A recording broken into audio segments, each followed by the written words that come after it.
The first writer was the court poet of Marie de Champagne, who was the daughter of Eleanor. This is the name I couldn't think of a couple of minutes ago.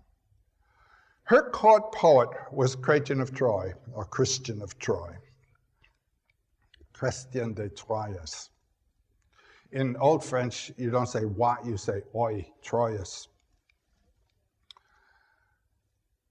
Chrétien begins writing at the end of the 12th century. You can put sort of 1160 to 90 as the main dates there. It used to be thought, let's say the first years of this century by the scholars, that Chrétien was the one who invented these stories. We now know he did not. He was the one who first rendered them in writing from the storytellers, the Celtic bardic storytellers who were in the courts of the south and in the north. I will tell you the names of the writings of Chrétien. The first, and it's been lost, was his Tristan, Chrétien's Tristan, and the date would have been something like 1160 or something like that. His was the earliest Tristan, apparently, but then a whole spate of Tristans, a lot of great Tristans. And Thomas of Britain is a major figure, his Tristan, and then the great one, the one that Wagner used, is Gottfried of Strasbourg, and his date's about 1210. That's to say half a century after Chrétien. Well, the ladies of the court were not altogether pleased with the Tristan. What happened in Tristan was a young couple drank the potion and were just seized with love and then went out into the forest. So it was a wild love in the forest. No, love must be in the court. The second Chrétien, you can see he was writing for Marie, was Erec, E-R-E-C. It's a wonderful story. It's the story of a young knight who had heroic fame and then falls in love. Oh, this is a modern as well as an ancient theme.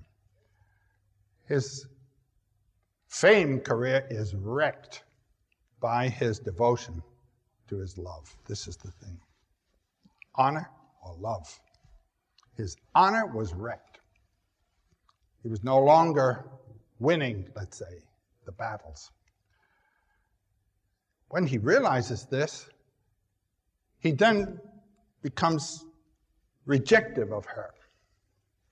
This is the normal thing for today, you know. You marry at 22, you divorce at 28, and recover. So he pushes her aside and then goes forth to win back his fame. She trots along behind him. Oh, she's right there all the time. And finally, her loyalty to him in her rejection solves the whole thing. Well, that was a nice one. That's the Erec. The next is Chrétien's Cligès, C-L-I-G-E-S, with an accent grave over the E. This is a strange story. There were a lot of stories coming in from the Orient at this time, and there's a lot of Oriental stuff in this Cligès. The story here. I've read scholars who say this is a moral story, whereas the others with adultery in it are immoral. This is a moral story. She will not grant merci to her lover because she's married and will not commit adultery. So they bring it about that her husband dies, and then she can have her lover. That's a moral story. And it's one that never got very far in the Middle Ages. Nobody picked that one up. Then comes the great story of Chrétien, and this is the Lancelot. Here you have the Mordred story translated to Lancelot. Lancelot was Arthur's greatest knight, and he falls in love with Guinevere, And he goes through the whole ordeal. He becomes le fou, the one who's absolutely mad for love. The two of them completely engaged in a torrent of passion. Well, the great story is she's abducted. These women in the Middle Ages and also in the earlier Greek tradition have a habit of being abducted and then saved. Helen of Troy was abducted several times. The whole Trojan War was to get her back from Menelaus. And Helen kept being abducted, and this time she's abducted by the lord of a castle which is equated with the underworld. Arthur doesn't go to get her back.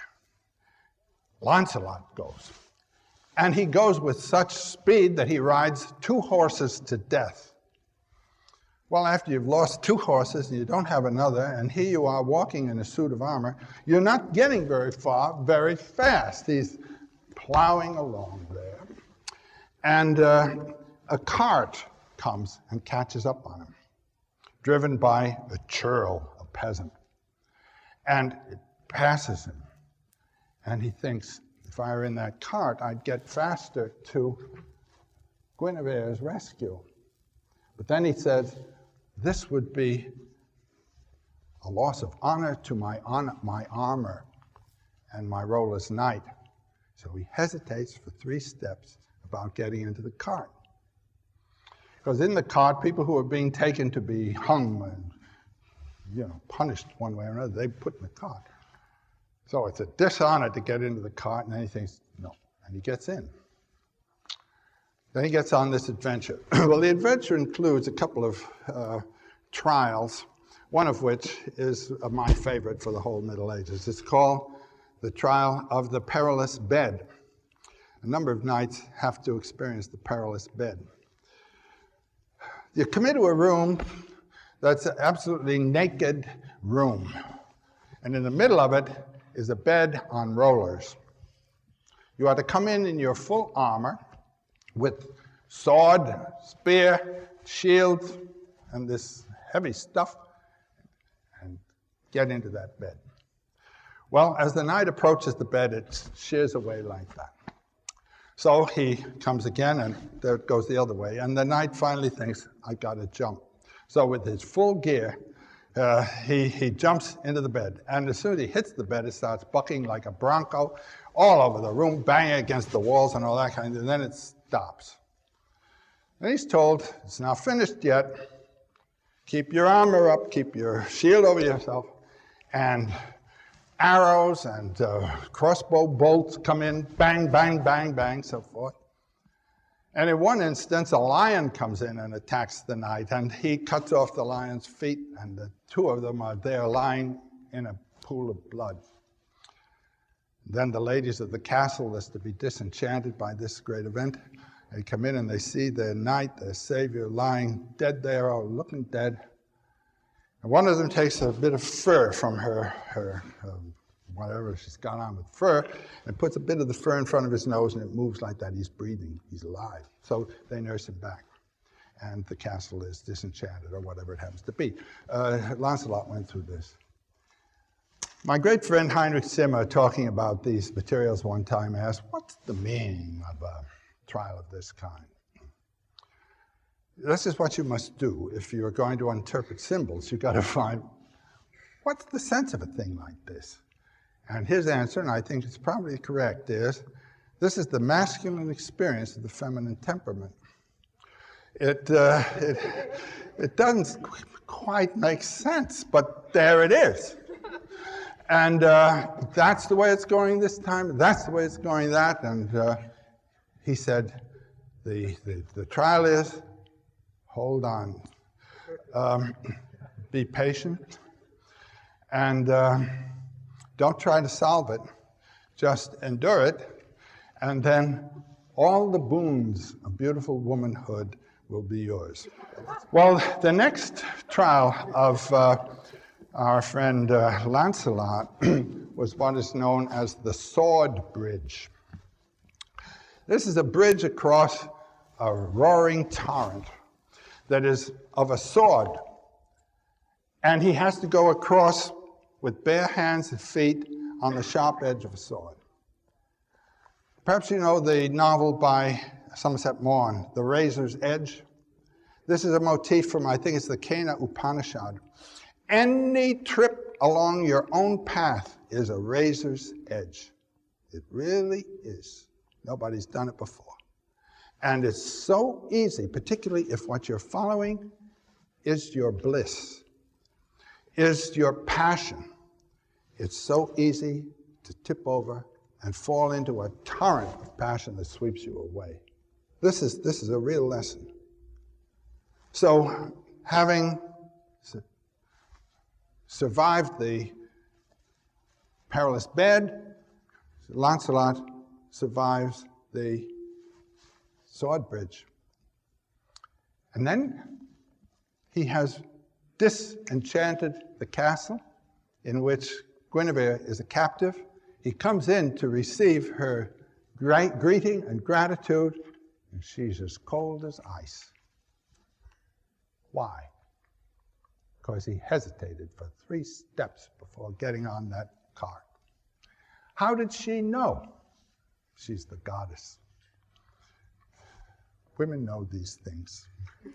And this is that story, and it's the great one. This is Chrétien's best. It's a beautiful story. The Lancelot.